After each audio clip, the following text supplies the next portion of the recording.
Thanks so much for listening to this episode of Boobies and Noobies. You can follow us at Boobies Podcast on both Instagram and Twitter. And if you'd like to support the podcast and get a little extra bonus Boobies content every month, you can support us on Patreon at Boobies Podcast.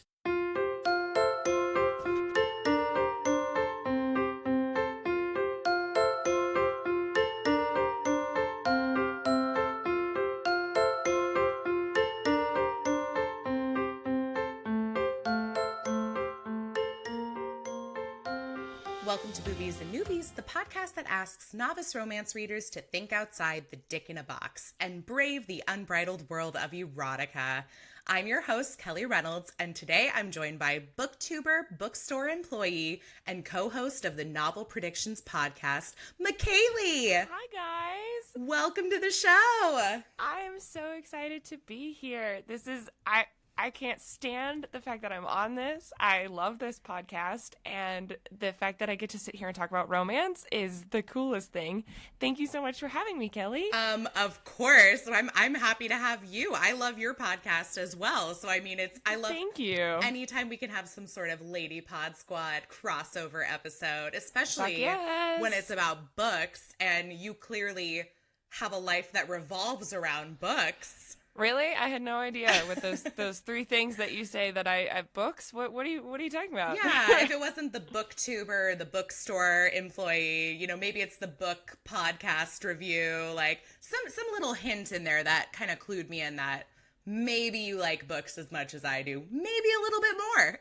No, it's all good. It gives everybody a clear indication of what they should get me for Christmas and my birthday. So right. Yeah, I just have like an ongoing list, and I say also that if you buy this from Amazon, I will no longer be your friend, but you can get these from all these independent bookstores, and here's my list. And then I just end up with like a box of books at Christmas. It's great. No, that's great. And you have to give them the list, because I found that either you give the list, or the way my mom and I do it is she just says, okay, here's my credit card, go buy yourself some books. And then I act really surprised and excited on Christmas. Like, oh my gosh, thank you for giving me these. How did you know these were the exact ones I wanted? Exactly. Go figure. So yeah, it's great. And I like it better than a gift card, because it's nice to see which ones they pick, and it's kind of fun. So yeah.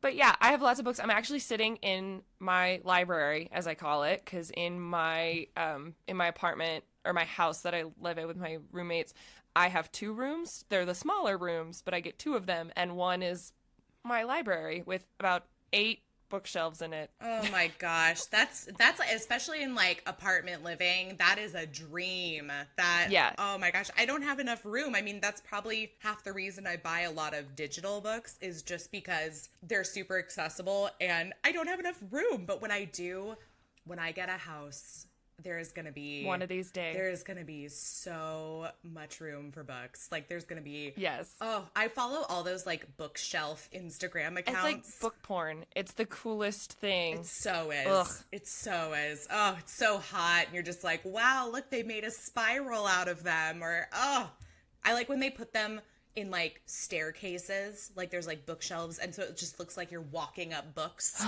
I'm drooling over here. Mine's not nearly that pretty. It's like a mix-mash of IKEA bookshelves and ones I found at garage sales. Perfect. And there's still books on the floor. Great. And I have like 2 stacks of books by my bed. So it's just like, okay. Yeah. They exist. They're just kind of like following you out the room, Like, they just go where you go. Do you organize your books like a specific way? Like, I know some people do genre, some people do alphabetical. What do you do? So I organize it. I mimic the bookstore, actually, because it's just easier that way. So I do it by genre, and then I do each genre usually alphabetical by last name by author, but nonfiction I do alphabetical by by the title, because I remember those differently.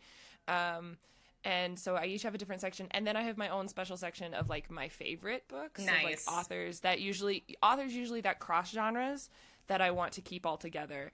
And so they're on my, like, Victoria Schwab or Sarah J. Maas, Mary Hoffman, Ali Carter. They kind of blend genres, so I put them in a special corner.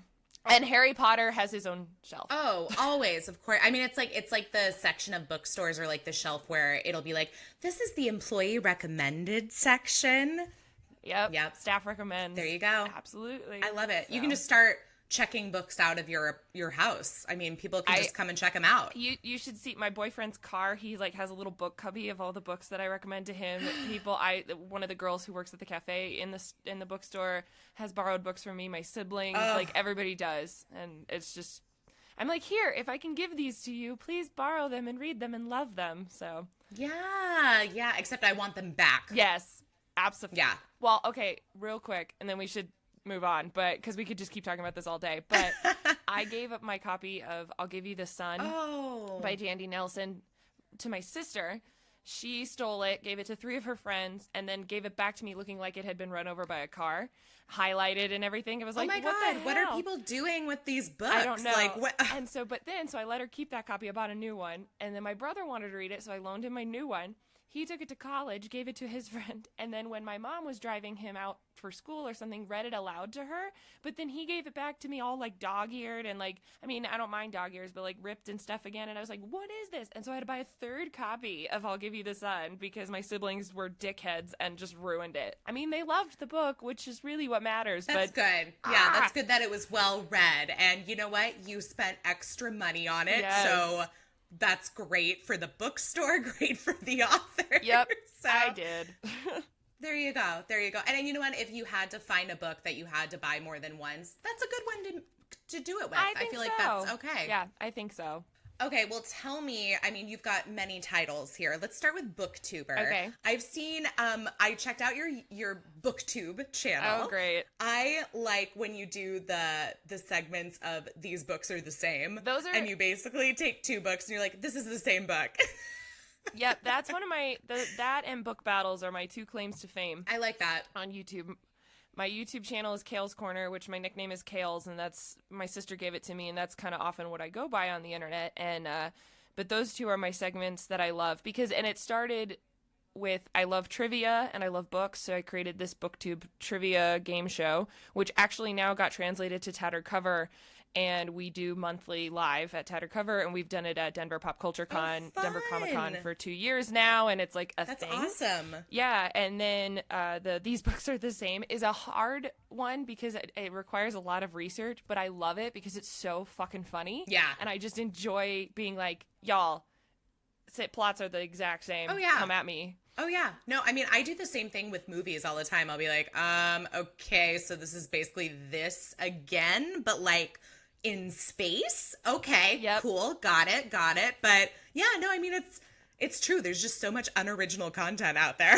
And yet we're trash for it. We just keep consuming it and loving it, and it's fine. And there's that whole theory that there's like only ever 5 or 7 stories in the world, and it's just like retellings of them all. So it's a really fun segment, but those are definitely my favorites to do. It just takes a lot of work. Oh yeah, for sure. Well, and so people can check this out. And what's the YouTube name again? Kale's Corner with a K. So Kales Corner with a K. Korner. That took me too long to try and figure out how to freaking spell. No, I mean, my name's Kelly with a K, and I feel like when I was a kid, like every username I ever had, like incorporated too many Ks. Like I was like Cool Kelly with a K for cool, you know, or like Cool Kitty Kelly. Like I'm just like, this is too much. I need to stop. Like so, yeah, I'm a sucker for. And then of course when I saw it was Kale's Corner, I was like, oh, kale, like she eats kale. Like I live in California. This is like, you know, very LA. Like Kale's Corner, you know. So it's not possessive. It came out of a YouTube channel my sister and I did called Kales and Cece, which was our nicknames, and we vlog brothers it when we both went off to college, so that we could stay in touch. And then cute. When that died, I took Kales and the subscribers that we had from that and created the Booktube channel. So that's perfect. That's how that turned out. Perfect. Okay, so that's item 1 on Mikaley's, claim to fame. Bookstore employee, tell us about Tattered covers, because I am a sucker for a bookstore period, but I am all about supporting independent bookstores. So Thank you. Go for it. I appreciate that. I could go on a rant all day long. I do want to do a video all about like indies and how they matter and stuff. So yes. I work on the events and marketing side of Tattered Cover Bookstore, which is a bookstore in Denver. We have like four locations in the Denver metro area and 3 in the airport. But I forget about those because we don't do events there, so they're like not in my head. Oh, poor airport. I know, poor airport. They're great though. I always go and I check on them, and I don't, whenever I'm traveling, and I'm like, oh, the airport store, and I will try really hard not to fix something on the shelf, but I always inevitably do. Yeah, I've been working there for about 2 years, and like I said, I do events and marketing, and so I get to help with a bunch of the author events, which I feel like my whole job is just name dropping of like all the really cool people I've met. Nice. Like we hosted Michelle Obama last December, and Neil Patrick Harris, Sally Field, like I could just go on. But last night, literally, I was so excited to be able to talk about this. And I did. I talked about Boobies and Noobies so much because I was like, I'm going to be on this really cool podcast and all of you romance readers should listen to it. And it's called Romance and Rosé, and we had 10 romance authors, everybody from Alexa Martin, Lisa Kleptis, Christina Laurann, Julia Quinn, Casey McQuintus. That's not her name. It's Casey McQuiston. Red, white, and royal blue. Her. Yeah. No, I always mess it up too. That's not to say that we don't love her or her book. She's also the sweetest person ever. She actually got into a car accident the day of, and I didn't think she was going to make the event. She's okay, but she ended up coming, and I was like, "You're the biggest rock star ever!" Like, if I got she roll in on painkillers with like her arm in a sling, be like, no, "I'm here." No, she was so enthusiastic. You never would have known, and she was such a trooper and amazing. And so we got to drink wine, have desserts, and mingle, and have the author sign books. And it was just really cool. We had like over 150 people there celebrating romance as a genre and as a valid piece of literature in the book community, and it was really, really cool to see. There were even a couple men there, which I was super excited about too. Yes. There should be more than a couple. That's I know. I completely agree with you, but the fact that there were a handful at all, super glad. Mm-hmm. Yeah. So yeah, that's one of my favorite awesome. events. We do it yearly. This was our 3rd year in a row. Well, then I know where I'll be in Denver next year. Like, I know when to go. Oh, yeah. It's got to be for that. And you know who to hook you up with some tickets, so you're good. Ooh, girl. Yeah, you know I'll take you up on that one for sure. Yeah, because it's a really good deal because it's only $10, and $5 of that is a book voucher that $5 goes to your purchase that night. Oh, God. And, so you're and really I would buy like everyone's. I would buy everybody's book. Like, because whenever you go. People come out with stacks. Like, this one lady bought 23 books that night. Oh, I hope she gives them to, like, her whole book club. Like, I hope it's, like, you know, book club this month. We're doing red, white, and royal blue. Here you go. Everyone gets a copy. Done. Yep, and it's a signed copy. Everybody's good. So then we do like this passport thing where like you go around and meet all the authors. So just because you're there for Christina Laurann doesn't mean that you can't meet the other ones. And then at the end of the night, if you turn in your passport, you get a raffle ticket, and then we raffle off ARCs and wine and chocolates and swag the authors brought. And so it's a really fun night. Yeah, like I said, I'm already adding it to my calendar for 2020. So like I said, I will have you. Please come, and you can stay in my apartment, and we'll just rock it out with romance writers. Yes, so it'll be great. That sounds fantastic. I have to ask, so since you're on the marketing side of things, do you happen to know or have a general idea of, like, in terms of romance, like what genres like sell best, or like what books are selling best right now, or anything like that? Yeah, absolutely. I got to be honest with you. I live in Colorado, so Westerns do abnormally well here. Okay. The stereotype fits. I'm telling you, Westerns do rather well here, and obviously Casey's red, white, and royal blue is doing really well everywhere. It's just killing everywhere. it, and it's still Pride Month as we're recording this, so I mean, it is the perfect time to pick up a copy. I think when this episode comes out, we will have entered July. So, but hello, red, white, and royal blue. I mean, you're going from Pride Month with a story that's a queer romance to 4th of July, and it's called Red, White, and Royal Blue. Like, come on, it doesn't get better than that. No, it's freaking perfect, and y'all need to read it if you haven't already. Yes. So that's selling, like, off the shelves and stuff. I will say one of the interesting things that we've noticed, too, is that as publishers move away from bodice ripper stereotypical covers. Yes. That helps a lot too. Like you think about the kiss quotient. Yes. And the bride test and 99% mine, right. or the wedding date, because we have Jasmine Gilroy I've coming read them all. in July too. Right. Fixer Up is another one that Tessa Bailey that's really good. I just picked that one up yesterday at the bookstore. There you go. Yep. There's one about a cactus something. Oh, yeah. Okay. So all of these ones you're noticing that they don't necessarily have Fabio on the cover. No. Because it's this weird shaming. But in the marketing world, it helps they're starting to shift away from that because they're realizing that women feel more comfortable carrying those type of books than they do like the bodice rippers and stuff, which ebooks did help a lot with that. Right. You know, this kind of secret way of reading books, which should not exist. Right. And that's why podcasts like this exist in the world, and conversations and romance and rosé. But publishers are finally starting to get the idea in their heads that, hey, if we switch the covers, people might be more inclined to buy this, which is really nice. I mean, it's so true. I can't tell you how many times, and you've listened to the podcast, but I can't tell you how many times we've had somebody, say like, hey, I really enjoyed the book. I didn't think I would, but I felt so self-conscious, so embarrassed to be reading this in a public place. I would have to turn the cover down. And why? Because there's a shirtless cowboy on the cover, or there's a man and woman embracing and, her bosom's out a bit. And but it's true. I mean, when I was at the bookstore yesterday with a friend, she wanted to read her first romance. She was like, hey, I'm glad we're going. I know you do this podcast. I'd love your opinion on like what I should start with. And I pointed out a lot of the newer covers to her saying, look at this, like this is changing, like, and people I think are going to really respond well to this. And it's easy to tell people as somebody who reads romance, like, don't be embarrassed. Like, it's fine. Read whatever you want. But there's also, I think, especially as a woman, this inherent feeling of fear and danger, like no matter what we do, not just about what we're reading, but it's part of what comes along. I mean, you see we don't have to talk about politics.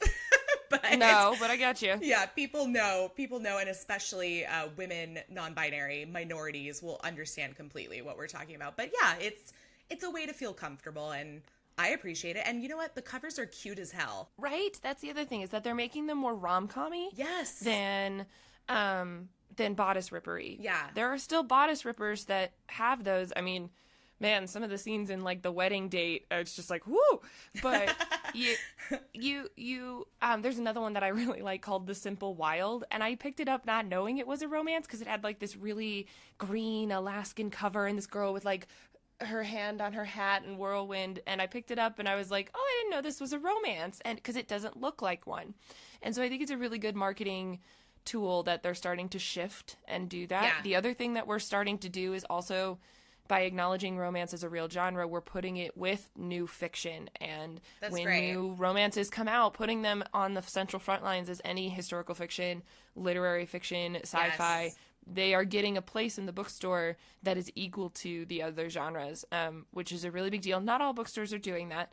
And for a long time, Tattered Cover actually, in its history, Tattered Cover's been around for almost 50 years, did not sell romance. We would order it for you. Oh, interesting. And we were happy to special order it, but we did not carry romance on our shelves. So you could not walk in and find a romance. You could walk in and order one, but they for a long time didn't do that. And that's, like I said, early years. And that's changed because Tattered Cover in particular has a huge stance on being apolitical and being a bookstore for free speech, and that you can walk into our bookstore and find a book by Trump, find a book by Michael Bennett. And again, I'm going a little political, but I'm just saying in this climate, we really are big on being that place where you can educate yourself, and it's free speech and everybody is welcome to find whatever they want to read, but that also includes romance.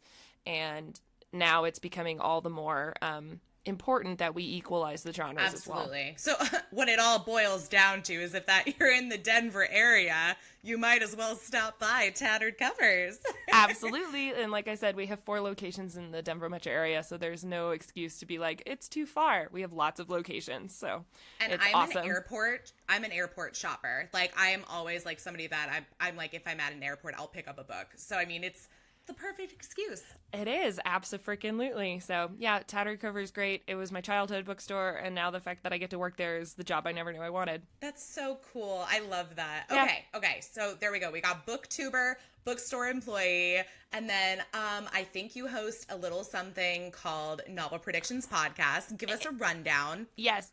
This Novel Predictions podcast was a love child born of me and my best friend wanting to hang out more, and we found that all of our conversations were based off books, and we thought we were kind of funny, so we decided to put a microphone in front of our mouths and go ahead and do this. But basically, we read one book per month, and it's one book that one of us has read, and we're rereading where the other one has not ever read it. So, for example, Fault in Our Stars was one that you had mentioned. Yeah. So I picked the book. We read like 5 chapters or so, usually about 20% of the book. And then the other one who's never read it has to make predictions on what they think is going to happen in the book. And it's hysterical because we're always wrong. And we try so hard. And then the second episode, we do it 2 episodes a month. And the second episode is a review after we finished what we actually think of the book. Right. How much did we torture the other friend? Because we really try and push each other's reading boundaries, which is a lot of why we're friends and stuff. And she's actually, Allison, my co-host, is the reason that I read romance. I'm still a very fairly new romance reader, which is why when I asked to be on this podcast, I was like, do I count? I fell in love with it so quickly. And she was really an advocate for me to be able to break down those barriers and read romance and treat it as a real genre, because I was definitely one of those people that rolled my eyes at it and would shame other women. I hate to say it, but I did. And now I realize how wrong that was and how romance is so valid. And so she's made me read a couple romances on there. I'm sure she'll make me read more, but It's a really fun, hilarious podcast. We love it.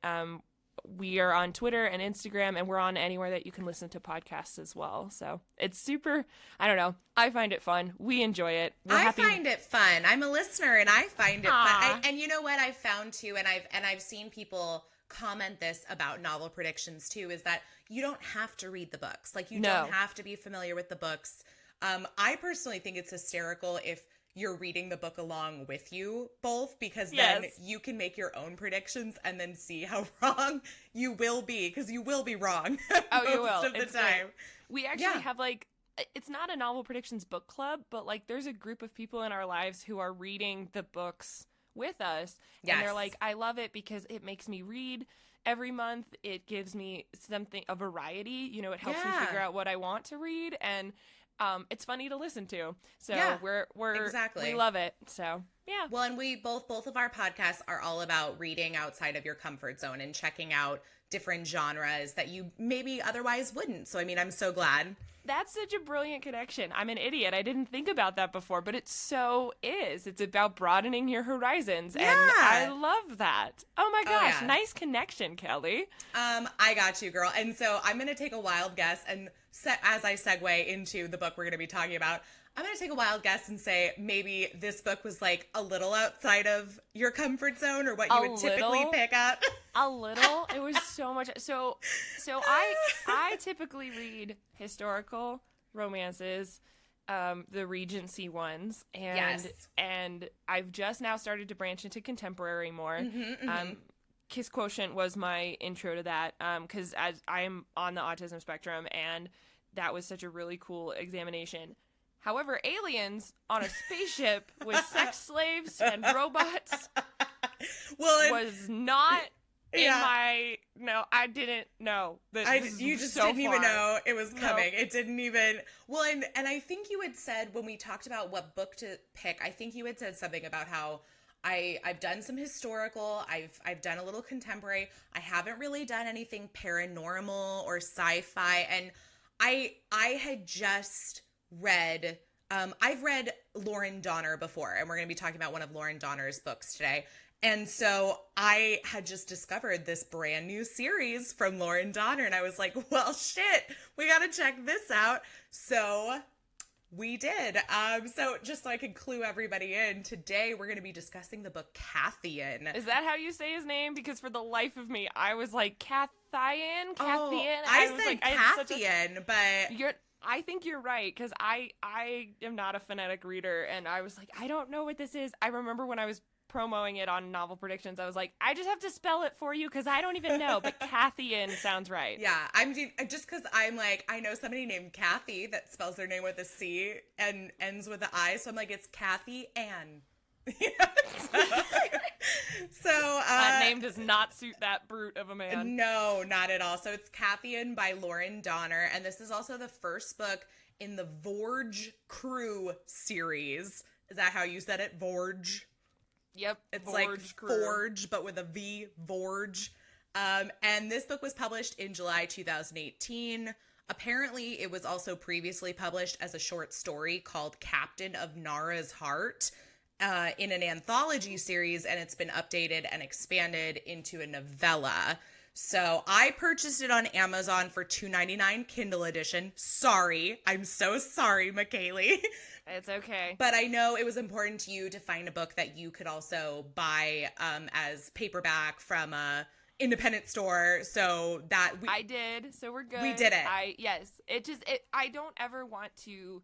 I never in my life want to project my beliefs onto other people. I mean, my mom's house is like completely filled with Amazon Echoes. So like, I totally get it.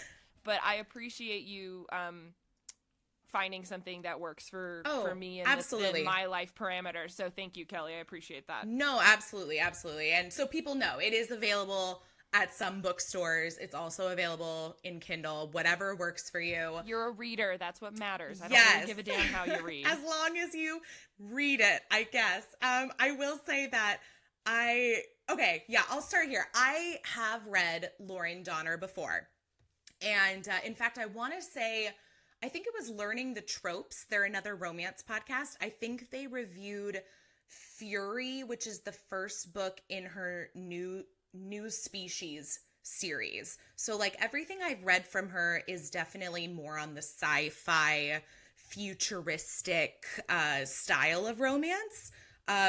She is an author that like when I see the name, I'm kind of like, okay, I'm going to pick that up because I've read her before, and I'm not even like a sci-fi romance reader. Like this is outside of my typical comfort zone. Like I usually don't review or read as many paranormal romance, sci-fi romance. So the fact that she has one about aliens, and in fact, I think she has a couple series about aliens, and there's another one, the New Species series is about like beings that were created and mixed with animal DNA, and I really like it animorphs? though. But I don't know. No, they look like just like tall, beefy, hot men, right? But they have like traits and animal instincts kind of thing. Oh, okay. Yeah, so it's a very similar theme in those and in this series where it's like finding your mate, like you mate with someone kind of thing, which is very, I don't know how much, if you've read any other sci-fi or paranormal or shifter romance, but that's like a total trope of those, is that there's like this instinct to like mate someone kind of thing. Honestly, yeah, my thought was more of it reminded me of Sarah J. Maas, the Court of Thorns and Roses series, or Throne of Glass, because like finding your mate is like a really big thing among the elves in that one and the Fae. And so that was my only real connection. Okay. That was all I had. Okay. That's cool. Let me give everyone kind of a rundown of what the book's about before we jump in, because otherwise you will be lost. So you will not follow. Yeah, and even after you hear the synopsis, it's still you're going to have to buy in. Before we get to our synopsis, let's take a break for a quick Podcoin promo. Podcoin is the app that pays you to listen to this podcast and all your other favorites. Just get the Podcoin app on iPhone or Android. It's free, super easy to use, and you can use the Podcoins you earn to claim gift cards or donate to charity. Check out the Podcoin app and use the invite code BoobsNoobs to earn 300 Podcoins just for signing up. And now, back to the boobylicious content. Here we go. This is Cathian by Laurann Dohner, and this is the synopsis courtesy of Amazon. When Nara Barns and her tiny crew find themselves with a choice between jail or the sex slave auction block, it's an easy choice. especially when they plan to escape their buyers as soon as possible anyway. Even better, Nara's buyer wants her for just 6 days, long enough to get him through his heat until women from his planet can come to his aid. 6 days and then freedom? Sign her up. However, Nara's completely unprepared for the impact Captain Cathian Vellar has on her body. To survive his heat, the Tryleskian must feed, and Nara is his favorite meal. Her body can barely withstand the rapture. Soon her heart is just as engaged. But enduring the pinnacle of Cathian's heat, he could kill Nara, and he refuses to risk her life. Whoa. So, you know how we did the whole thing on my Booktube channel about these books are the same? Mm-hmm. I'm convinced this book is Twilight. Okay. Specifically, Breaking Dawn, when Edward's like, we can't have sex because I'm going to kill you. Got it. And the whole time, she's like, no, I need you to turn me into a vampire. It's my body, my choice. It's my life. Fuck you. I will do what I want. And so then they have like certain types of sex in Breaking Dawn, and then eventually like full on vampire sex when she gets turned. And that's how this felt for me reading. I think there's like 3 comments that I wrote in my book of like, oh my God, this is Twilight. Oh my God, this is Twilight. And like I said, it's not the first one. It's that 4th one of when they're actually having sex and he's like, I'm gonna break you. Yeah. Yep. Because I think that I could have played a drinking game with how many times he said he was going to kill her if he actually penetrated her. And then, you know what? It's so funny. Like, I mean, Twilight is actually that series. I mean, say as much shit about it as you want, but that was like the first book series I think I read where I like binged it. Like I like read them all, was like, oh my God, I have to see what happens next. And I think really it was that I wanted to see them finally bang. And I'm like, when is this going to happen? And then when they finally get to it, it's like, you know, super boring. Like, it's like he pulled me into deeper water. The next morning, I'm like, oh, don't play me with this. Like, I've been waiting and this is what I get. But yeah, so I think that's definitely one of the first books that probably threw me into the romance genre. Well, and I have no shade for Twilight. I firmly stand by the fact that I loved it as a teen. I read it as each book came out. I went to midnight release parties. I loved it. I won Twilight trivia when we went to go see the movies. I firmly believe it was the movies that like ruined everything in terms of like tainting it.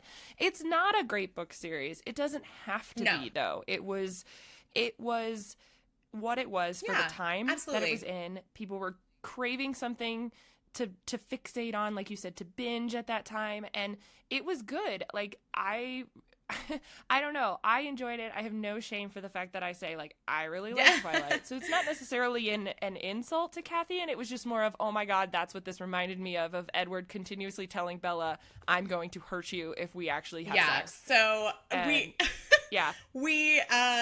we get from the very beginning that Nara, it starts when Nara and her crew have been basically like captured because it was like they've basically been like arrested for like, you know, selling, what was it? It was they were like smuggling drugs, but not drugs, like bad drugs. But right, that's a clear point. It's like medicine. They were smugglers of medicine trying to transport it to worlds that needed that care and that aid. And you find that out later, but at the beginning you think they're drug lords or not smugglers, they're drug smugglers. And I do like this is something I really did like about this story is that I have a hard time connecting to like fantasy sci-fi because it's so far removed from like my world. And I did appreciate that there is mention fairly early on that Nara comes from Earth. Like we know that she's human.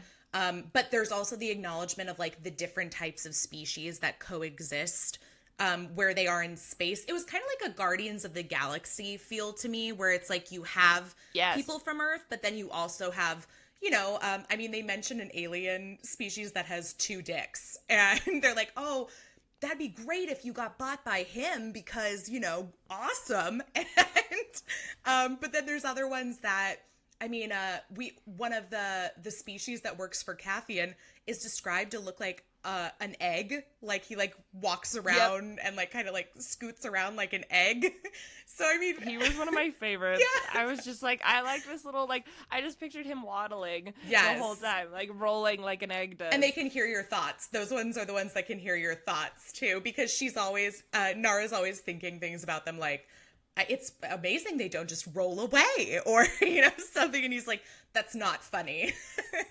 So, it was one where I was like, okay, I know she's from Earth. They've kind of given us a brief rundown that Earth is still a thing and everything. So I can definitely fall into line with, you know, she just doesn't live there anymore. And, you know, you get more on that later, that she had like a really bad, you know, ex-husband breakup kind of thing. So, okay. Yeah. But yeah, so it starts where they've been captured, arrested, whatever you want to call it, and their options are either to go to prison or to be auctioned off as sex slaves, But they've already chosen the sex slaves portion. Yeah. That's the other thing, is that, like, they get there and they have already been like, oh, we're going to be sex slaves for a year. Yeah. Like, we ain't going to prison for 5 years. I have to give them credit in this. I mean, I'm not, you know, pro sex slave, but I have to give them credit in that it seems like there's also not really much about gender in this world. Like and sexuality, like everyone is very much like, yeah, that looks good. Ooh, yeah, you could hook up with him or you know, her kind of thing. And yeah, I mean, it was kind of cool where it's like anybody could buy you, anybody could want you, like sort of thing. So I was like, yeah, I was just gonna say it was a bet. No, I was just gonna say, like, it's a great sort of pansexual world that she established there with the which I think you have to in a sci-fi alien thing. Like, you have to be very Jack Harkness from Doctor Who, of just like pansexuality, of liking all types. Yeah, no, I think it's good. I mean, again, I'm not yay sex slaves, but you know, if you're gonna do it. But but Nara is like basically pulled aside by egg creature man, and he says, hey, yo, my captain is going into heat, and he basically needs someone to like be with him until people from his planet arrive and they can like wait out the rest of his heat with him. And she finds out that the way that she will be servicing him, if she agrees, is to let him go down on her over and over and over again, because he satisfies his body by like ingesting her hormones, or nope. Like, it's definitely something that I can honestly say I've never read in any other romance, any other book. But I was like, oh, okay, well, that's new. Let's see how this pans out. How did you feel about that, for that concept? Honestly, I was all for it until it actually started to happen. I think because I just had some trouble with, I'm very big on consent. And again, yes. Again, being on the autism spectrum, I have a lot of sensory things. And so when I use my words like stop or too much, or I don't like a certain thing, like my boyfriend and I have our own system of, you know, even very, very early on in our relationship, of, you know, hey, I don't like it when you touch me there. My wrist has a sensitive spot or something like that. So I struggled at the beginning because she says stop a lot. And it was really hard for me to sort of even enjoy her pleasure or this initial sex scene, because he was so in heat and not listening to her. And it was just, it just felt really weird for me, and I like got very uncomfortable of like, she's telling you to stop, please stop, and he didn't. So that I struggled with the species thing, because I didn't like that it was kind of an excuse for him to not listen to her. That was just really hard for me, and I'm not even reading too much into it, but I feel like that I just had trouble right off the bat, because the idea, I was like, okay, cool, like, you know, he's going to go down on her for 6 days and you're just going to get all these orgasms. Probably that's way better than prison. And like, you know, it sounded really cool. But then, like I said, the way that it was executed in the story in the beginning was really hard for me. I liked it better when they started to communicate and they actually like shared names and that. But that first chunk, and I think he does it to her like 6 times or something like that. It's a bunch in a row. And I'm with you, like later on in the story, when they've made like, you know, a connection, like an emotional connection, she basically comes back and is like willing to sacrifice herself in a way to like be with him, and she'll accept him as like having this, you know, where he's kind of out of his mind experience of like, you know, he can't control what's going on. But early on, you're right. It's like it was a little weird because you don't know him. He doesn't know you. There's no verbal, you know, communication whatsoever. She goes in there and he's like on her, smelling her. It's very much like an animalistic mating sort of thing. And she even calls him a big scary lion man. Yeah. And there's at least, I'm like flipping through this right now. She says, "I'm sorry, but you're scaring me." And like, she says stop at least 3 times on one page. She says wait, and he ignored her. And so that was like, that just was hard for me to even, and I was like, I think that the fact that he's another species and he's animalistic, whatever, is like a really terrible excuse. I got very turned off to that right at the beginning, but like you said, it got better. That first part made me queasy, and I didn't like it. That was hard. It's a weird intro, because then after he's like, you know, sated with like her hormones or whatever, he's like, "Oh, hello, like my name's Cathian." Like, I mean, it's like he's not there. It's, you know, it's like when somebody like blacks out or something, like, and so you're like, well, okay, if you equate it to like blacking out or like not being conscious, like that's not good, you know? So no, it was, I was like, is this rape? Are we like, have we reached rape levels, or is this, I don't know, because it was the opposite person was blacked out. It was just, it's weird. Yeah, it was weird. And so, like I said, that was a hard part for me with the whole alien portion, because I just felt like it was a thinly veiled excuse for this weird, unconsensual oral sex. Yeah, basically. It's definitely got like rapey vibes in the beginning. And I mean, clearly as they're together, like they fall in love and make this connection or whatever. But yeah, it's a hard one where it's like you have to get past that opening chapter to like, because I mean, even like the way they bring her to him, you know, they buy her at this sex slave block. They basically lock her in this room with him, and they're like, "Okay, good luck, bye, see ya." And I mean, it's, you know, if they had like tied her down or something, that would have been it. I'd be like, "Oh, okay, no, we've already gone too far." Like, well, but they do tie down. That's the thing, though, is that in this alien race, they do tie down the women. Yeah. And he spills his seed into them for hours. And I think my comment on that was, I'm sorry, hours? Like, that was... Ouch. Yeah. But they do, in the end, that she's like, as the story escalates and stuff, that there eventually is a young female Tryleskian on there. But she is tied up.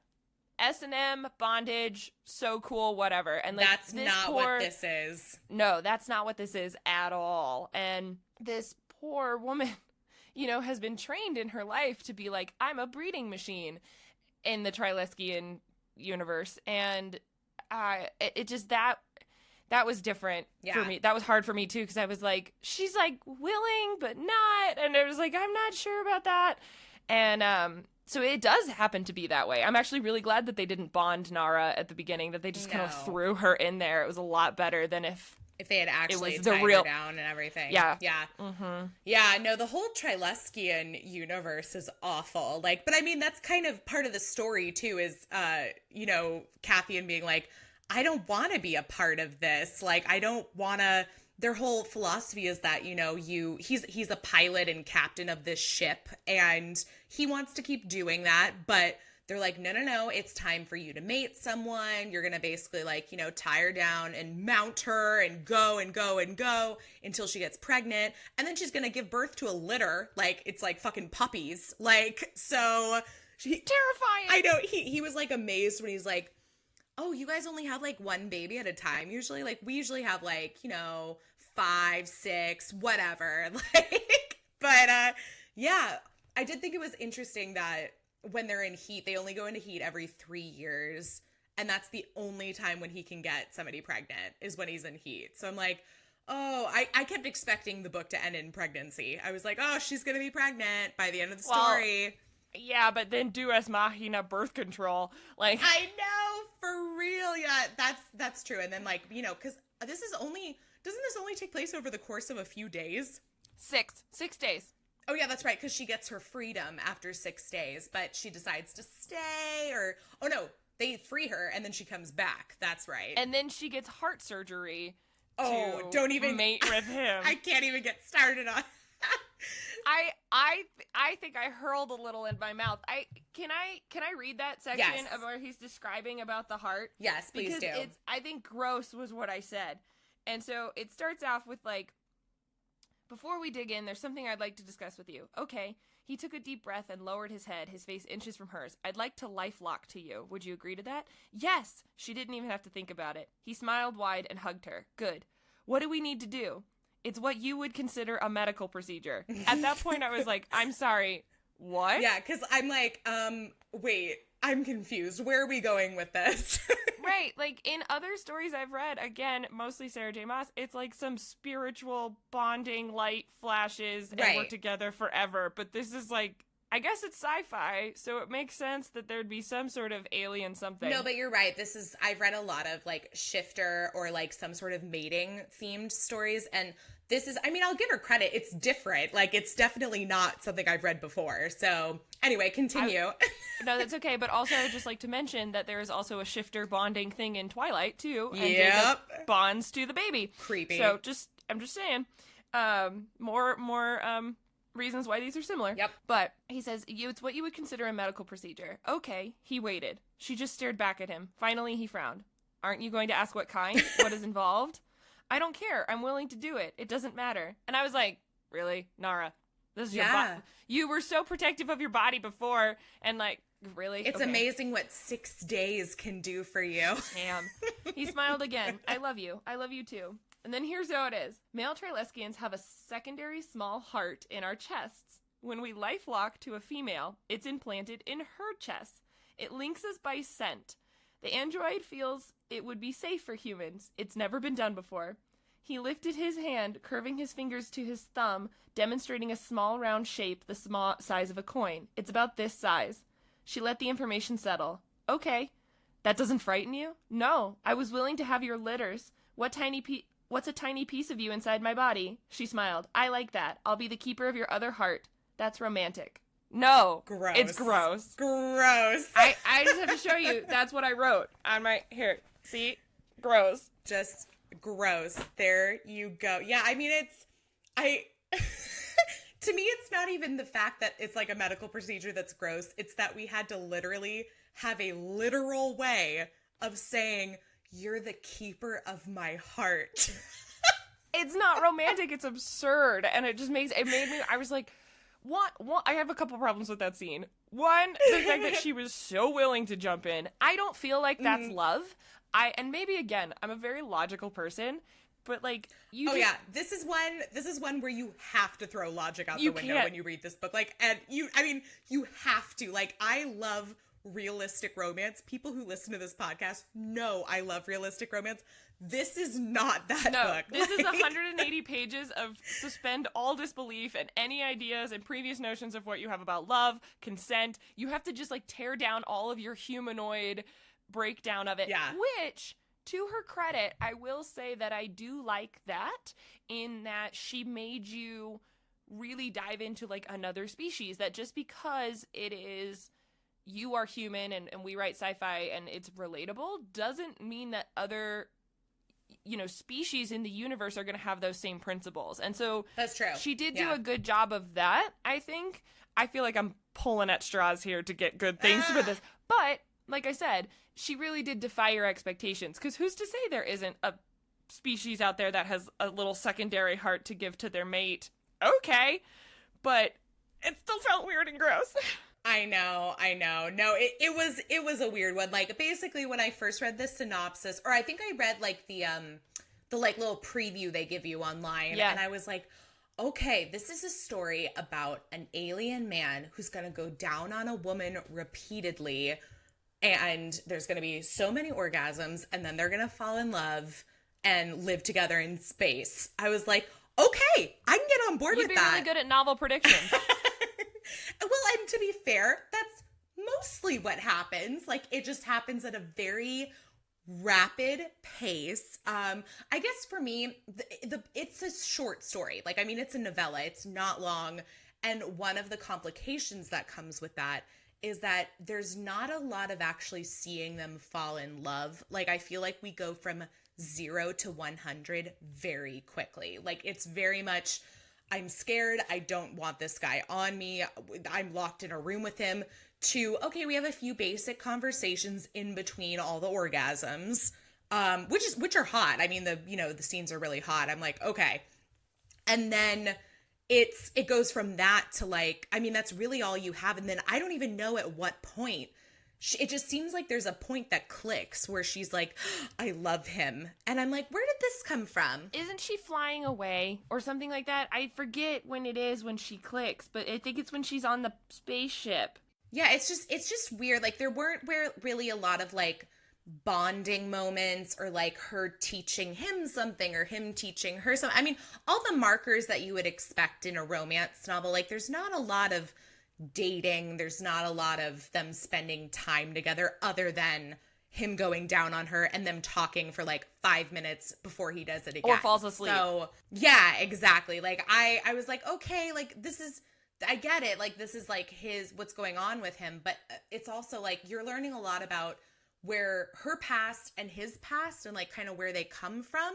So I'm like, okay, that's at least a little bit of background. But other than that, there's really not a lot of, like, them learning much about each other or, traditional dating, I guess you would call it. Like, it's just hard to kind of buy into the fact that they're in love after 6 days. Like, it seems like such a physical connection and, like, no emotional connection whatsoever, that when she's on her, she gets taken away and then she knocks out the pilot so she can fly back to him and, like, be with him and save him from having to impregnate someone else. Like, you're just kind of like, that is a big shift. Like, and there are plenty of romances where people fall in love in, like, 3 days, but they actually do things together and show you that they're falling in love. This one, I believe that you love each other's bodies. But amen. Yep. Yeah, I don't know if I could get much further than, I mean, I do like that she supports him in that.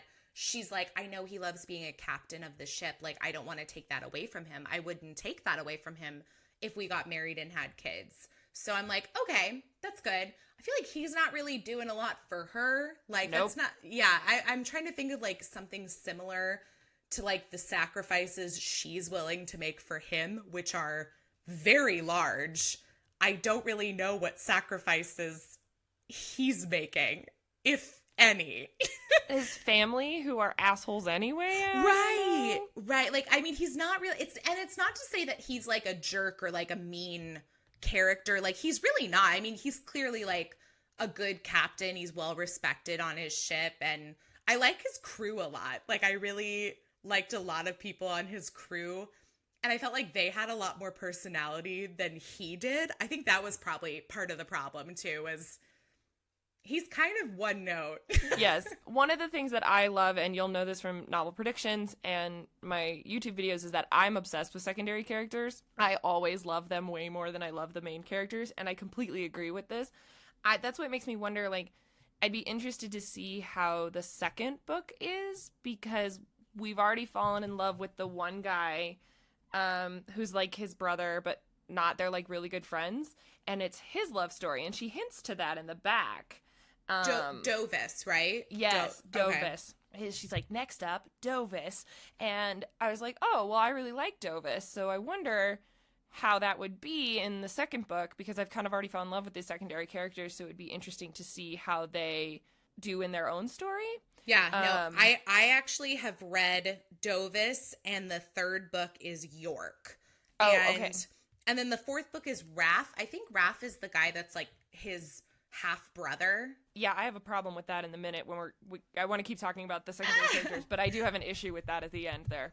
Yeah, but no, and I will say I feel like I liked both Dovis and York more as characters. So it made reading their books a lot.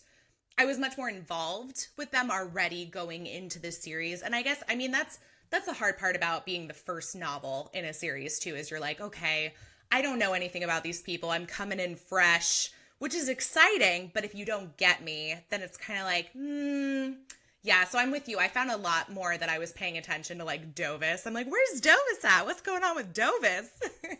Yeah, like, I want that, like, other book of, like, what's it like when you're sitting in the kitchen, which is, of course, underneath his bedroom, and you just hear Nara moaning, and you're like, and they're, like, eating their supper, and they just have to awkwardly ignore it. Like, I want that cutscene. Yes. Actually, that's a good point, too, because this one definitely focuses a lot on Nara and Cathian. Like, you don't really get those moments outside of them. Like, I don't think there are any scenes without one of them in it. Like, it's very focused on them. Mm-hmm. Which is fine, and it makes total sense. I just, in my head with the other characters, like, I think that'd be a really funny moment of, like, well, we know the captain's in heat. He's going down on her again. Anybody want to take bets onto how many times they're going to do it today? Yeah. You know, like, those type of things. Who has to deliver the food today? Not it! Yeah, nose goes.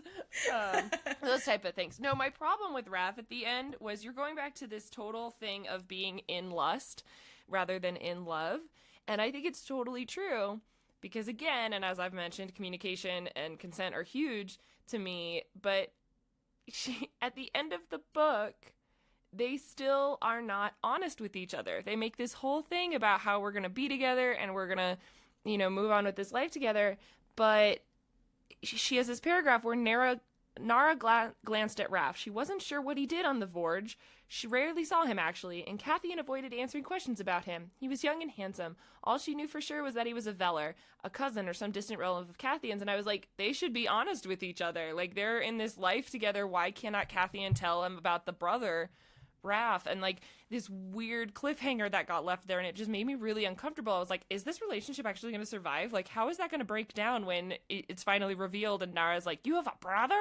Like, also, does she know anything else about him? Like, this just felt like a shotgun wedding anything. And it totally was. That's, you know what? This book is like the equivalent of you, like, meet someone for one night in Vegas and you hook up and then you wake up married the next day. That's exactly what it is. That really, it's that in space. Like, so that's pretty much, well, and with Raph, story-wise, I felt like it kind of came out of nowhere, too. I was kind of like, you get this idea that Cathian doesn't like his father because his father is pushing all these women on him and trying to force him to impregnate one, and, like, you need to settle down. You need to stop being, you know, captain of this ship.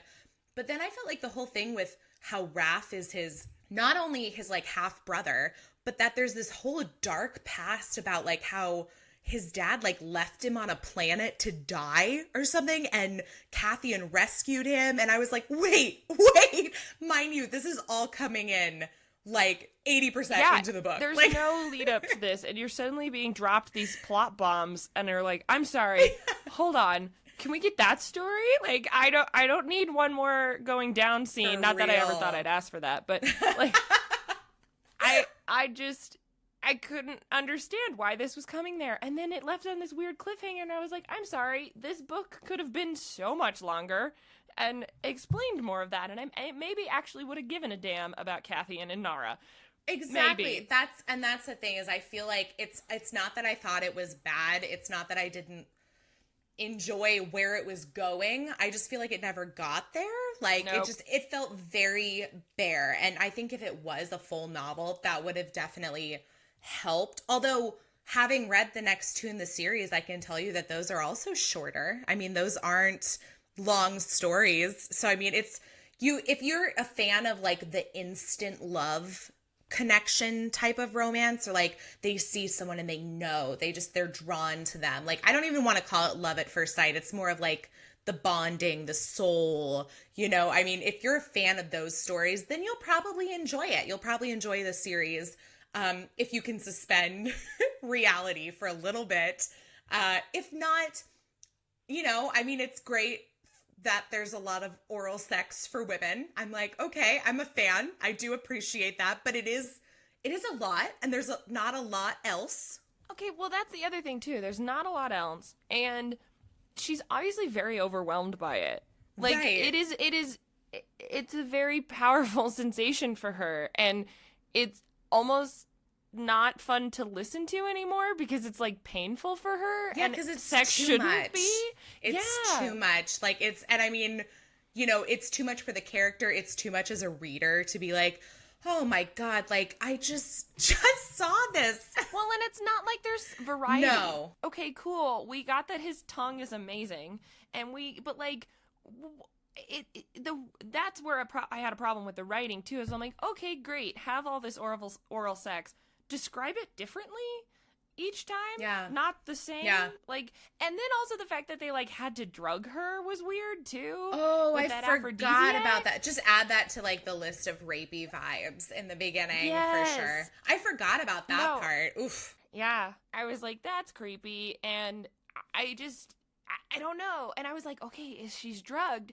Is it real? Like, is this actually a sensation she's enjoying? And then I have a question too. Are they like not gonna have sex for 3 years because he's not in heat, or is it just because he can't impregnate people? Because then I was like, okay, if this relationship can't have sex in some form or another, it's gonna fail. And but that's a good point, because he does mention like, because this is all leading up to like his actual heat, and basically he sets the ground rules early on of like, I can't actually like, I could penetrate you, but like I can't come until I'm like in full heat. So I'm like, that's a good question. I didn't even think about that of like, wait, okay, so does that only happen every 3 years? Or like, I'm going to assume that that's not the case. Like, I'm going to assume that he can have sex regularly, but I guess, or he's just got like 3 years worth of blue balls. Like, I don't know. That seems so weird to me, but I mean, okay, again, another alien race. I don't need to understand it fully, but I was so convinced that I was like, if they really cannot have sex for 3 years, they will break up, and she will be leaving him before she will be stealing his heart and running out the door. She's taking that little heart with her. It's in there. It's attached. It's literally stealing She had the medical procedure. Way to lifelock. I know, way to take like the romance out of it. Well, it's what you might call a medical procedure. And she's just like, okay. Yeah. Pause, and more pauses. Until he's like, don't you want to know? Like any sensible person. She's like, I don't care. I love you. You can put whatever you want in me. Heart, babies, who cares? Well, and that also was a problem, because at first, like, Nara seemed like this really badass captain who kind of like took her life in her own hands and escaped an abusive relationship, got a ship, made a business for herself. Yeah. Was a captain of her own ship. And she's giving it all up. And in 6 days, she is reduced to literally delivering his babies. Yeah. Yeah. And that was hard. That was. To see her give up that much power. Yeah. And you know what? I told you, I've read other Laurann Dohner books before, and like there's another series that's an alien series that she does where the women have a lot more agency. Like they do a lot more things. Like they are captains of ships. There's one where it's like the woman is like on a rescue mission to like go save the guy's ass, basically. Like, and see, that's cool. Yeah. And it's still, I mean, there's still kind of like the element of like they live in another world, and like in the world they live in, women are considered like property. But there's a lot of discussion about that, of like the women being like, that's not right. I'm not your property. I'm your wife, like kind of thing. So, I mean, that's part of that series, is kind of like, we need to change things sort of stuff, but this one. But that becomes a part of the plot. Yeah, exactly. Like this one, I'm like, she's given it all up. Like her crew gets their ship back. They take off. They send her like a voicemail to be like. Which did not need to be there. No, so out of place, to be like, we're going. It's going to be so fun. And she just stays behind to have babies with her little extra heart. I want to know where it went. Like, is it inside? Is it like this little thing that beats out of time outside? I don't know. She says like when she puts her hand over like her chest, she can feel the warmth like inside from the heart. And I'm just like, I just gagged. Ew, is it hot? What's going on? Like, I have so many questions about the technology like in this world too, because the whole thing about how she has this birth control implant, I'm like, wow, and this is preventing like the alien sperm from like impregnating you, but the super powerful alien sperm that's been built up over 3 years that can like produce a litter of babies in your body. Right. And then I was just they made such a big deal out of it. I was like, yo, can't you just like take it out? Like, I don't understand the problem. Like, we have to wait 3 years now, or you take out the implant. Like, it's that simple. Good Lord. So good Lord. Funny. There was one moment where I thought it might take a turn, but it really didn't. And it was where she actually stands up for the fact of, he says, you know, I want to be with you. I want to stay with you, but I can't, very Edward Cullen, I can't have sex with you while I'm in heat because I'll, you know, kill you with my penis. And that's so what he does. Yeah. And so he's like, so basically what's going to happen is like, I'll fuck some bitches like while I'm in heat. And then once I get through that, like, we'll be okay, sort of thing. And I like that she responded with, okay, say we do it your way. What if we meet up in 4 months and we don't want to be apart again? You'll go into heat again in 3 years. Do you expect me to just step aside and let you fuck one of your women then too? And I was like, oh, okay, this is the problem that needed to be addressed. Like, not the fact that he's going into heat, but the fact that if you guys stay together, this is going to happen again. Like, yeah. Is this going to be okay again for him to do this, you know? And so I was like, okay, this needed to be said. And that was pretty much the end of it. I mean, there was no more discussion about it. But it tried. Yeah, it did. It did try. She tried for a moment. I also like that they used the term shaft head instead of a dick head. Yeah. Oh God. I like it when you have like kind of the fish out of water story of like they don't understand certain terms or, you know, ideas, and he's like, yeah, he's such a shaft head, and she's like, do you mean dickhead?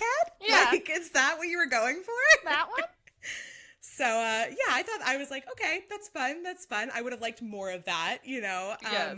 But yeah, I mean, I don't know, like, I write romantic comedy, and so when I think about the main components of romantic comedy, it's fun and games. You see, you know, you have these people meet in the beginning, you know they're going to be together by the end.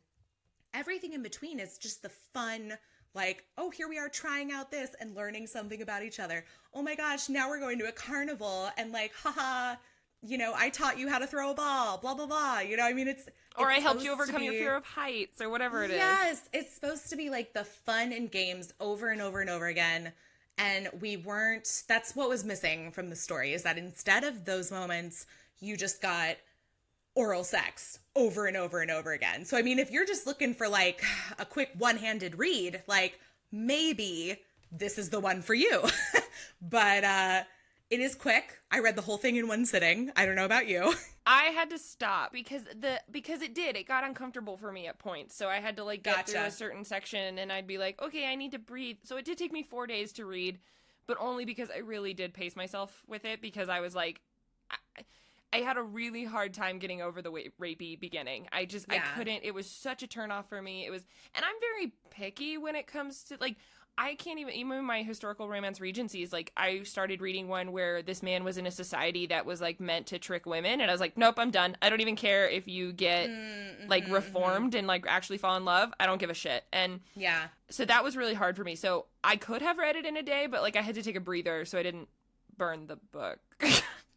That's fair. Well, and okay, so after you got beyond that part, did it like lighten up a little bit for you as you like got through? Yeah, it did. I just kept laughing at it.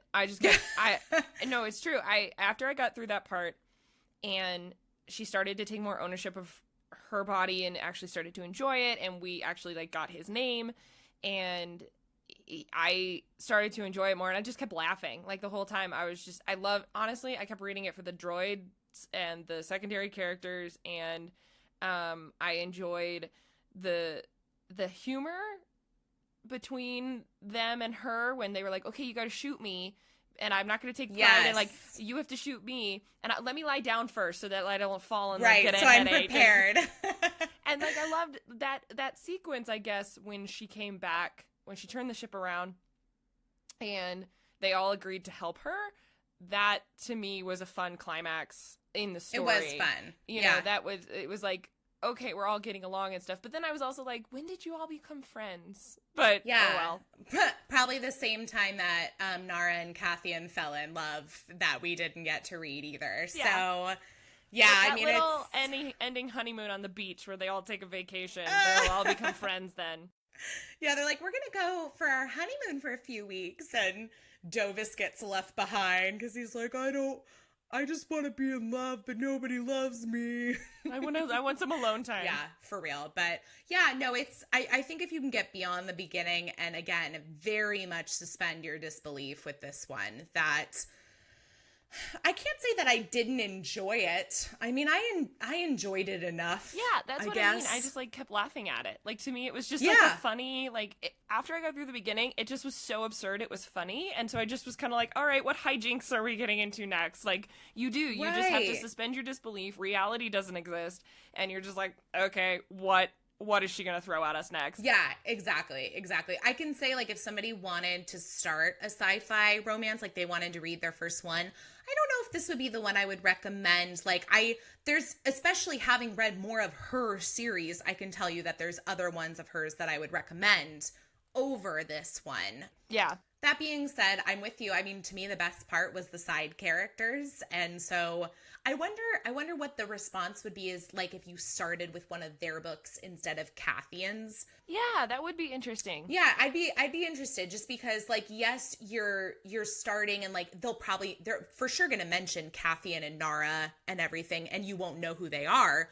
But at the same time, those stories are going to revolve around characters that we liked a lot more in this book than we did the main character. Like, I mean, the book is called Cathian, and Cathian, to me, like, I liked Nara a lot more than I liked Cathian in terms of personality, at least. Like, yeah, he just didn't have like a lot going for him. Like, he didn't have a lot of character personality to him. So nope. I hope she runs off with Dovis. That would be great. And the egghead creature. The egg can come. Egg pod can come. This is one of those stories where I'm like, I want to see it. I want to see this. I just want to see, like... I do too. I was like, I want someone to do like a YouTube series of this or something, or like just a short like sci-fi special of this book. I would be so... Yeah. I don't know. I keep thinking of it as like Mystery Science 3000 level or 70s level of sci-fi. Okay, so you want like super low budget. Okay. I think it would add to it. I think it would be like, can you imagine, like, I don't know if the egg guy was like an actual egg or something that they're moving. I don't know. It's a puppet. I don't know. Oh my God. Right. I would think, that's like, great. Super low budget would be super fun. Well, you might have to take this one to the Booktube. I mean, God. You got to compare this one in Twilight. I mean, hello. I got to do it. There you go. Got to do it. Oh my gosh. Okay. Do you have anything else to say about the story, or should we talk about and read a couple excerpts from the book? Let's do that. Yes. The penetrative scene was the one, like, when he just slides into her. That was, to me, like, that was the only one that I was like, all right, that's actually rather sexy. Slides on in. Yeah, well, it's because they have that argument of... Oh, I know what you're talking about. It's the one where she's like, I want to feel you, like, inside me. And he's like, well, but, like, I can't come. Yes. Oh, here it is. Imagine hours of that. Okay, hold on. Okay. The time passed, and still she waited, but he didn't touch her. Curiosity finally forced her to look at him. Cathian remained on his knees, watching her with an intense stare. He gripped her thighs, spread them wider, and then, to her surprise, moved his hips between her parted knees. His cock brushed her pussy, and his hands curled around the backs of her thighs, lifting them up to his body and his ribs. He tugged until her ass hung off the edge of the bed. Just once, briefly, he rasped. For us both. I long to feel you with more than my touch and fingers. He shifted his hips into position, and the blunt tip of his thick cock bumped against the slick entrance of her pussy. He pressed against her more, slowly stretching her vaginal walls as he entered. Nara gripped his wrists for something just to cling to as he slid into her deeper. Pleasure at feeling his cock rubbing sensitive nerves had her biting her lip hard to keep her from asking for more. Cathian's beautiful eyes closed and his head tipped back as he fully seated himself into her welcoming body. It was a very snug fit. Nara couldn't look away from the pained expression that twisted his handsome features. Her hold on him tightened. "Are you all right? You're very tight, so hot and wet," he groaned. "I need to get out of you before I lose control."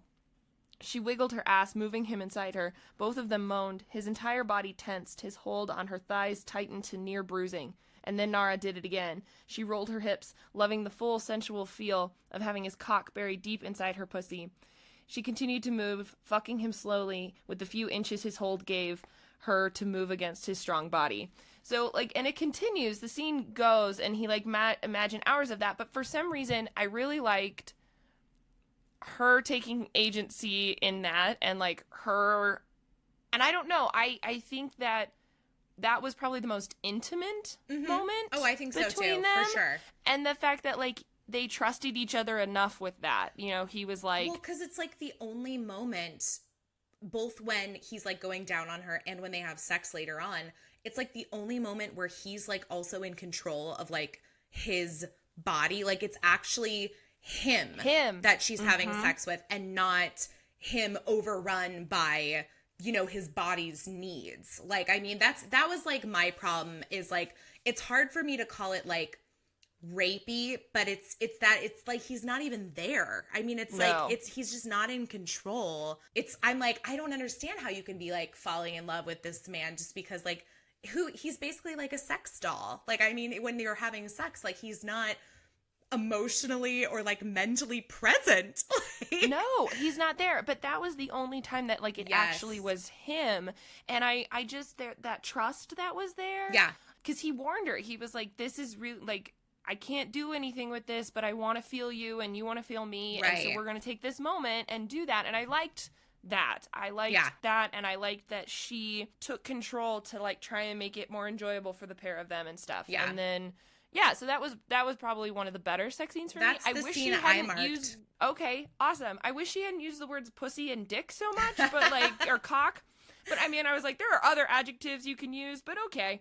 But that's okay. And then, but I think the other one was that ending scene against the sink. Yes. Okay. Let's see. Let me bring that one up.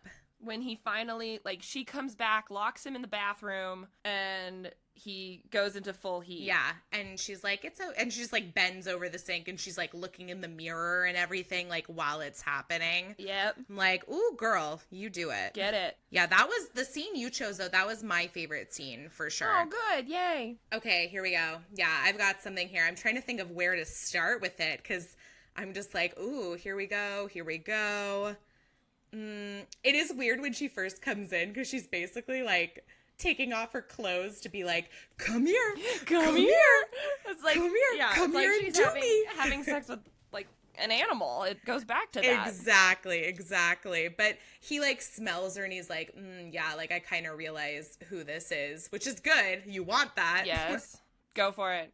He snarled and released her hips. She lifted her head, saw him stand behind her, and met his gaze in the mirror. He looked away, staring down at her ass as he spread his legs a bit, moved closer to her, and grabbed her hips again. "That's it, Cathian, take me." He didn't hesitate, and she cried out as he drove into her. There was nothing gentle about the way his thick cock breached her, but she was soaking wet. It didn't hurt so much as stun her to have him buried deep inside so suddenly. He gripped her flesh in a bruising hold, and she lowered her head, pressing it against her arm again. He almost completely withdrew from her before slamming back home. She moaned and he snarled, getting a better grip on her hips. His cock felt incredibly hard. Suddenly he froze, and then Cathian buried his face against her neck, his hips hammering, fucking her furiously. Pleasure built from the manic friction he created against sensitive nerve endings. He snarled again, threw back his head, and roared. whoa. Ayo.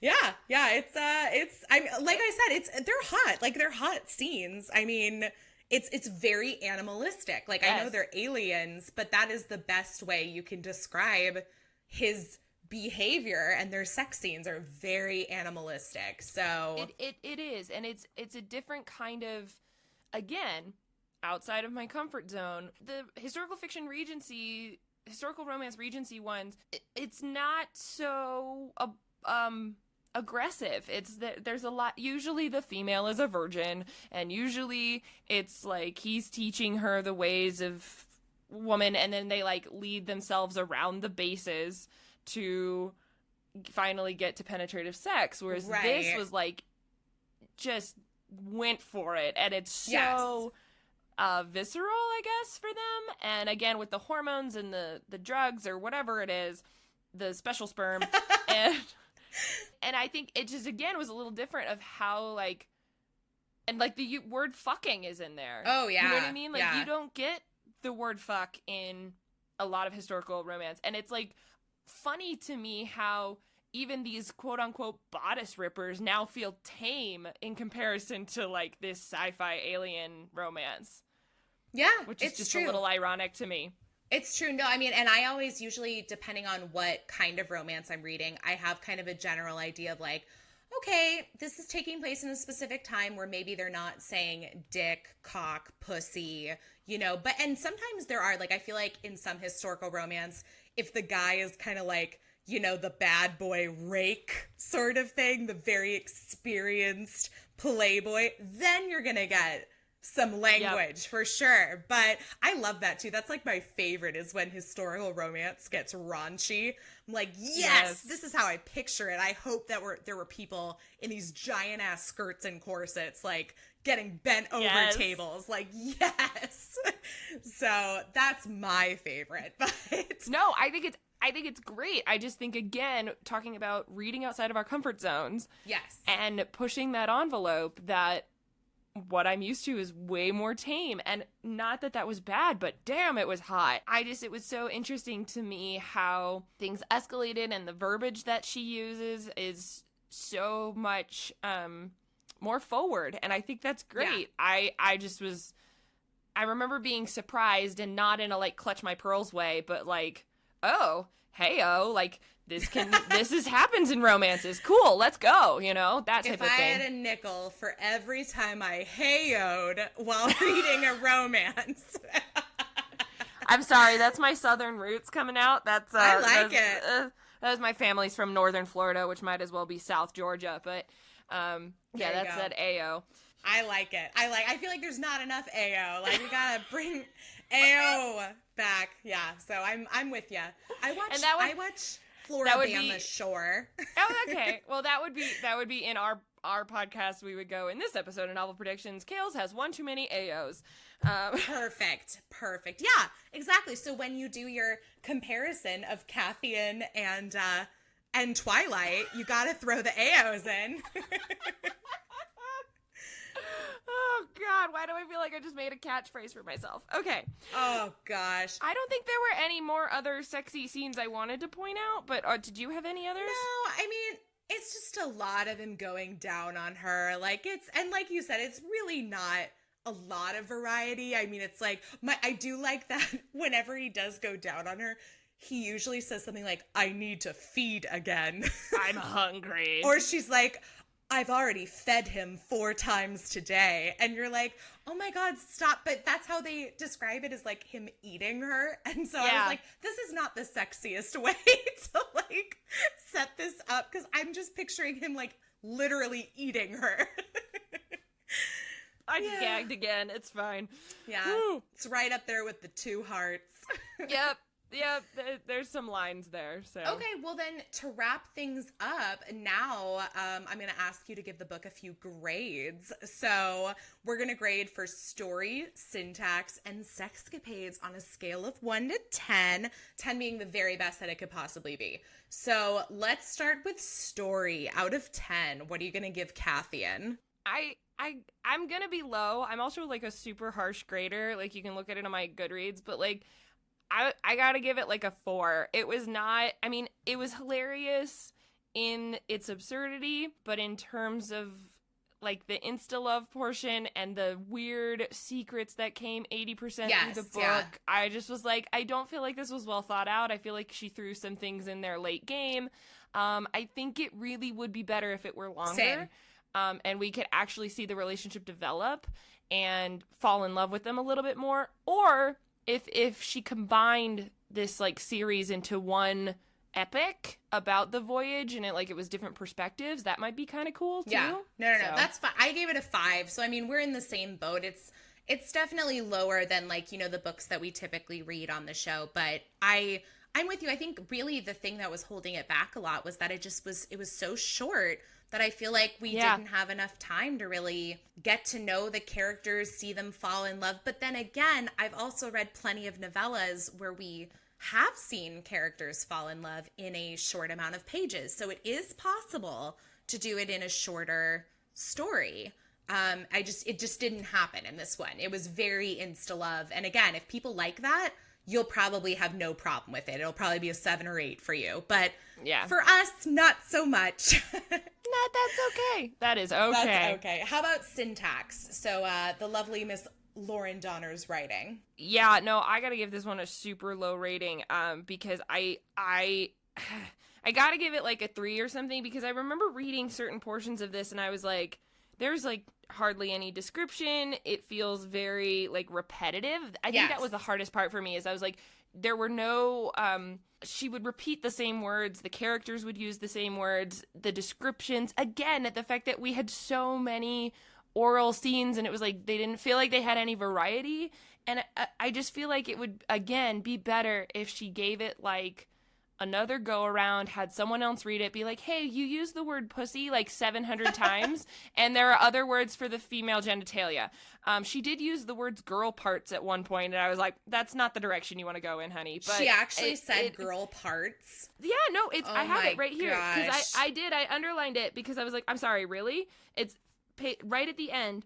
Thanks, Dovis. I'm going to hunt down Cathian. He's exercising. She left the bridge and found the gym. The sight of Cathian hanging from the bars in the ceiling doing push-ups instantly made her girl parts warm. See, and that's something that I feel like if it was in like a contemporary like novel about 20-somethings living, it's like I would expect somebody to say that. Like I could see my friends and I being like, "Ooh, my girl parts are tingling," or something. Right, but not 125 pages into a sci-fi space fantasy, space romance where you've never said those words before. Right. No, I think that's fair. I almost feel weird giving it a grade because I feel like it's hard. I came into this having read so much of her other stuff too that I'm like, okay, am I grading off of what I like and what I think of Laurann Dohner's writing in general, or am I grading off of this book specifically? Because this book is not her best work for sure, but...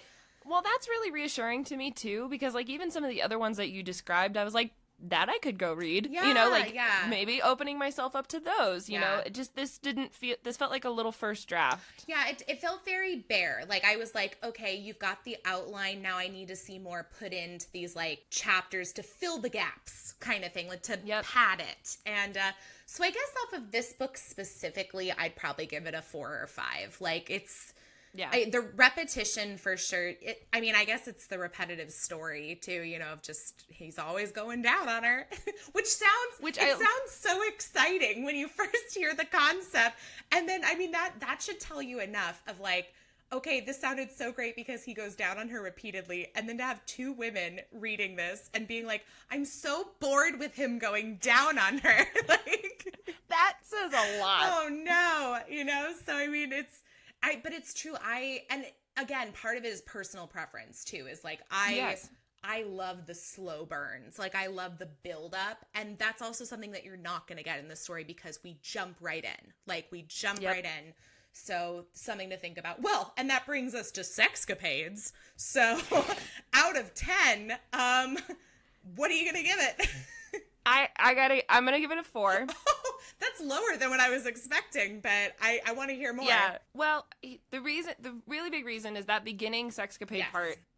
it puts it too far down for me. Like, I seriously feel like that whole beginning section should be cut and rewritten somehow. And maybe just even her words, like, don't use the word stop or you scare me, or like, they feel like trigger words, like something like, I was nervous, he intimidated me, or like he, I had to gear myself up for this man, or maybe give her more warning or something like that. I feel like that it could have been rewritten. So that's really the biggest. I have a hard time giving this book something higher when that exists. Like, I don't want to just ignore that fact. But in my head, like, if that didn't exist, I'd probably give it like a 6. Mm-hmm, mm-hmm. Because I loved that intimate moment between the two of them. I thought it was hotter than all other things I've read. Probably like a 6.5, 6.7 if that beginning portion didn't exist. Right. I can't get beyond it. I can't give it that high. Yeah, not when something makes me uncomfortable. No, and I get it. For me, it's like, I feel like if there had been some acknowledgement on his part, like he had been able to like rasp out his name or something, like something to show that he's like there, and almost more like he's suffering. Like, it's like, you need, like, this is gonna help me, but like he feels kind of like, I'm so sorry that this is like what has to happen, which I have read in other stories where it's like they go into heat, but like they're kind of like, oh my gosh, what's happening to me, sort of thing. Like something that would have made him a little bit more, you could have a little bit more sympathy, empathy for the situation, as opposed to being like, this guy is not even cognizant of what's happening. Like, and right, that part really just takes it down for me. It's an irk. It irked me for sure. Yes. Like, so yeah, I don't feel obligated to lower yours. Like I said, it's like a 6 or 7 without that beginning part. But because the beginning part exists, I gotta lower it. Oh no, I'm with, and for me, it's very repetitive. Again, I'm getting bored of him going down on her, which I'm like, the first few times after the weird scene, I'm like, okay, here we go. Yes. But then I'm like, it's still going. So I'll give it a 5. In that I did really like when they finally had sex, and I'm a fan of graphic language, so I was like all about cocks and pussies, so get it. But yeah, it was like imbalanced to me. Yes. I guess is like what I was thinking. That's an excellent word for it. I would have liked to have seen them have sex at the end, like at the end when we've moved beyond the heat, because I don't think we don't get that, do we? Isn't that the last sex scene is when he's in heat? Like, because we talked about it, the only scene where it seems like they're both very much present is when they have that tender moment and he like slips inside her. Like, yeah. So I would have liked one more of those. But yeah, I mean, it's hot. I'll give him that. I agree. Yep, it is. It is.